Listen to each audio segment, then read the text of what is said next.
اور جو ایک مرتبہ اس سے پانی پی لے گا اسے کبھی پیاس نہیں لگے گی، اور اس سے وہ لوگ دور کر دیے جائیں گے جنہوں نے اس دین کو بدل دیا، تبدیل کر دیا اور نئی باتیں گھڑ لیں۔ اور جب جنتی جنت میں چلے جائیں گے تو جنتیوں میں سب سے کم درجے والا شخص آئے گا، اس سے کہا جائے گا کہ جنت میں داخل ہو جاؤ۔ وہ کہے گا کہ اے میرے رب، کیسے؟ جبکہ تمام جنتی اپنی اپنی جگہوں میں جا چکے ہیں اور اپنی نعمتوں کو بھی حاصل کر چکے ہیں۔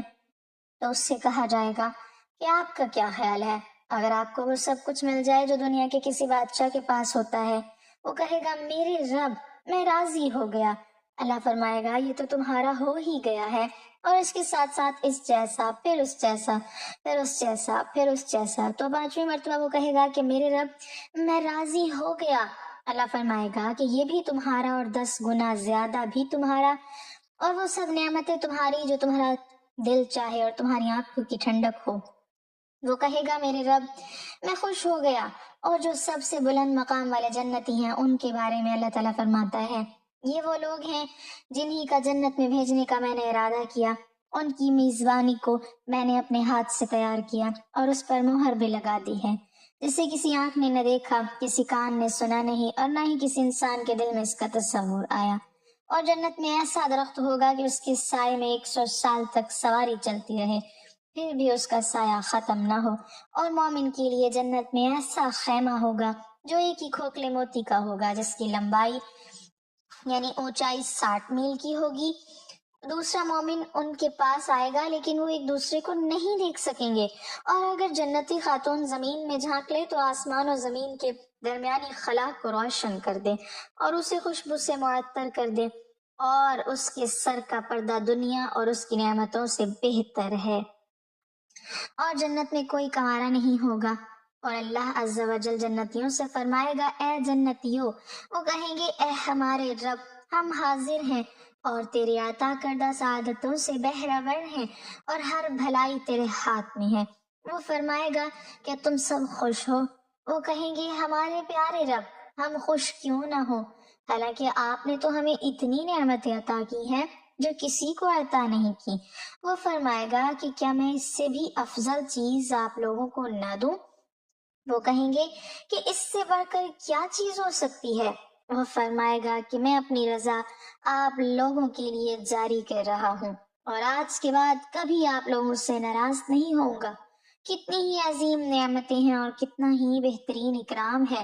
اور سب سے عظیم انعام اور سب سے بڑی نعمت اللہ تعالیٰ کے چہرے کو دیکھنا ہے، جس کے سامنے تمام نعمتیں چھوٹی ہوں گی۔ بخاری و مسلم کی حدیث ہے، جریر بن عبداللہ رضی اللہ تعالیٰ عنہ فرماتے ہیں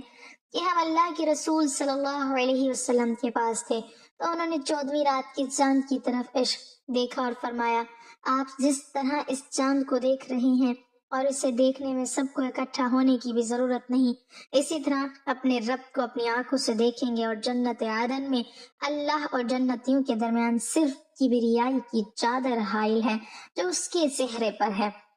اور پکارنے والا پکارے گا، اے اہل جنت، بے شک اللہ کے پاس تمہارے لیے ایک وعدہ ہے جسے وہ پورا کرنا چاہتا ہے۔ تو وہ کہیں گے کہ اللہ تبارک و تعالیٰ نے ہمارے نیکیوں والے میزان کو بھی بھاری کر دیا، ہمارے چہروں کو بھی منور کر دیا، ہمیں جنت میں بھی داخل کر دیا اور آگ سے بھی بچا لیا۔ اب کون سا وعدہ باقی ہے؟ اللہ تعالیٰ اپنے حجاب کو ہٹائے گا اور وہ اس کی طرف دیکھیں گے، اور ان کو جنتی بھی نعمتیں اللہ نے دی ہوں گی، ان سب سے زیادہ پسندیدہ نعمت یہی ہوگی کہ وہ اپنے رب کو دیکھتے رہیں۔ ناظرین، آج اگر آپ اللہ تعالیٰ اور اس کی کتاب پر ایمان رکھتے ہیں تو پھر آپ کے علم میں ہونا ضروری ہے کہ اللہ تعالیٰ نے اپنی کتاب میں ارشاد فرمایا، اور آپ کا رب کسی پر ظلم نہیں کرے گا، اور دوسرے مقام پر فرمایا، بے شک اللہ تعالیٰ ایک ذرہ برابر بھی ظلم نہیں کرتا، اور اگر کوئی نیکی ہو تو اسے دگنی کر دیتا ہے اور اپنے پاس سے بہت بڑا ثواب دیتا ہے۔ اللہ تعالیٰ نے اس شریعت کو مردوں اور عورتوں کے لیے برابر نازل کیا ہے۔ قرآن کریم میں جہاں بھی مردوں کو خطاب ہے وہیں عورتوں کو بھی ہے، اور جہاں پر حکم ہے مردوں کو خطاب کیا گیا ہے اس میں عورتیں بھی داخل ہیں۔ الا یہ کہ کوئی ایسی دلیل ہو جہاں پر مردوں اور عورتوں کے درمیان فرق کیا گیا ہو، مثلاً جہاد اور حیض اور ولی کے احکام میں فرق ہے وغیرہ، اور یہ کہ آخرت میں عورت کو جنت میں کیا بدلہ ملے گا، تو اس کے متعلق آپ کے لیے ذیل میں کچھ آیات اور احادیث پیش کی جاتی ہیں۔ ام سلمہ رضی اللہ تعالی عنہا نے نبی صلی اللہ علیہ وسلم کو کہا، اے اللہ کے رسول صلی اللہ علیہ وسلم، میں نے ہجرت کے معاملے میں اللہ تعالیٰ کو عورتوں کا ذکر کرتے ہوئے نہیں سنا۔ تو اللہ تعالیٰ نے یہ آیت نازل فرمائی، یعنی تو ان کے رب نے ان کی دعا قبول فرما لی کہ بے شک میں تم میں سے کسی کام کرنے والے کے کام کو خواہ وہ مرد ہو یا عورت ہرگز ضائع نہیں کرتا۔ تم آپس میں ایک دوسرے کے ہم جنس ہو تو وہ لوگ جنہوں نے ہجرت کی اور اپنے گھروں سے نکال دیے گئے اور جنہیں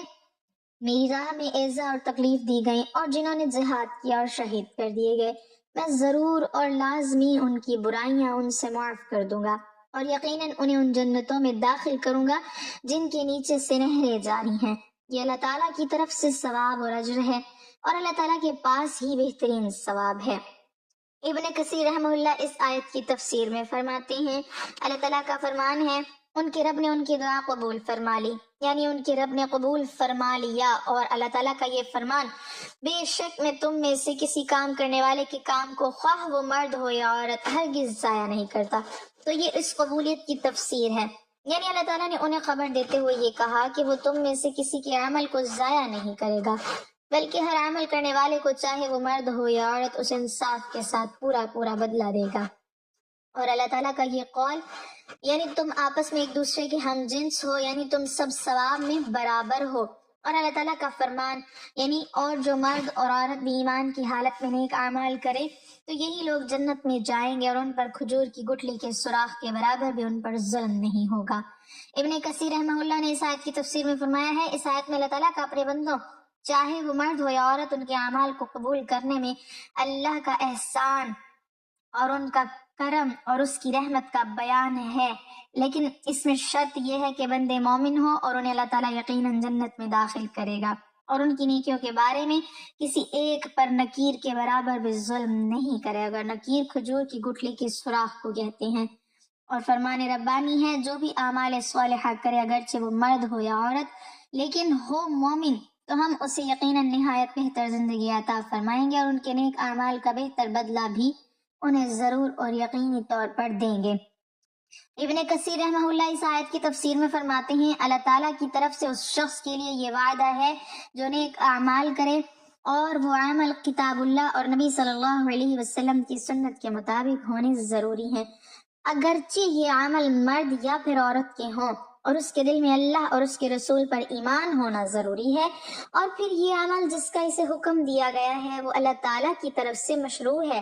اس کی بنا پر اللہ تعالیٰ اسے دنیا میں اچھی زندگی مہیا اور اسے اس عمل کا آخرت میں اچھا بدلہ دے گا، اور اچھی زندگی ہر اعتبار سے راحت پر مشتمل ہے۔ ارشاد باری تعالیٰ ہے، جس نے گناہ کیا اسے تو اس کے برابر ہی سزا ملے گی، اور جس نے نیکی کی چاہے وہ مرد ہو یا عورت لیکن ہو مومن تو یہ لوگ جنت میں جائیں گے اور وہاں بغیر حساب کے روزی پائیں گے۔ جنت میں جانے والے مرد و عورت کو پراگندہ خیالات و خواہشات سے پاک کر دیا جائے گا اور تزلزل کے حصول کے تمام حلال اسباب نہ صرف میسر ہوں گے بلکہ انہیں اس کی خواہش بھی ہوگی۔ جنتی خواتین اپنے شوہروں کے ساتھ ہوں گی اور اپنے شوہروں کی حوروں کی سردارنیاں ہوں گی، تاہم انہیں جنت میں متعدد شوہر میسر نہ ہوں گے، اور جو عورت شادی سے پہلے وفات پا جائے اسے جنت میں اختیار دیا جائے گا کہ جس جنتی مرد کو پسند کر لے اسی سے اس کا نکاح ہو جائے اور اسی کے ساتھ وہ ساری زندگی بتائے گی، یا اللہ پاک اپنے قدرت سے جنت میں ان کے لیے جنتی مرد پیدا فرما دیں گے جن کے ساتھ وہ ہمیشہ رہیں گی، جیسے مردوں کے لیے حوریں ہوں گی۔ نیک عورت اگر شادی شدہ ہے تو جنت میں اپنے جنتی شوہر کے ساتھ رہے گی اور شوہر کو ملنے والی حوروں کی سردار ہوں گی، اور اللہ تعالیٰ اس عورت کو ان سب سے حسین و جمیل بنائیں گے، اور وہ میاں بیوی آپس میں ٹوٹ کر محبت کرنے والے ہوں گے۔ اور اگر دنیا میں عورت کے متعدد شوہر ہوں، یعنی عورت نے اپنے شوہر کے انتقال یا اس کے طلاق دینے کے بعد دوسری شادی کر لی ہو، یعنی اس عورت نے 2 یا اس سے زیادہ شادیاں کی ہوں، تو وہ جنت میں اپنے کس شوہر کے ساتھ رہے گی، اس بارے میں مختلف اقوال ہیں۔ نمبر 1، اس عورت کو اختیار دیا جائے گا کہ جس کے ساتھ اس کی زیادہ موافقت ہو اس کو اختیار کر لے۔ نمبر 2، وہ عورت آخری شوہر کے ساتھ رہے گی۔ حضرت ابو دردہ رضی اللہ تعالی عنہ سے مروی ہے کہ آپ صلی اللہ علیہ وسلم نے فرمایا عورت کو اس کا آخری شوہر ہی ملے گا۔ نمبر 3، عورت اس شوہر کے ساتھ رہے گی جس نے دنیا میں اس کے ساتھ اچھے اخلاق کا برتاؤ کیا ہو، اور وہ شوہر جس نے عورت پر ظلم کیا ہوگا، اس کو تنگ کیا ہوگا، اس عورت سے محروم رہے گا۔ حضرت ام سلمہ رضی اللہ تعالی عنہ کی ایک روایت میں ہے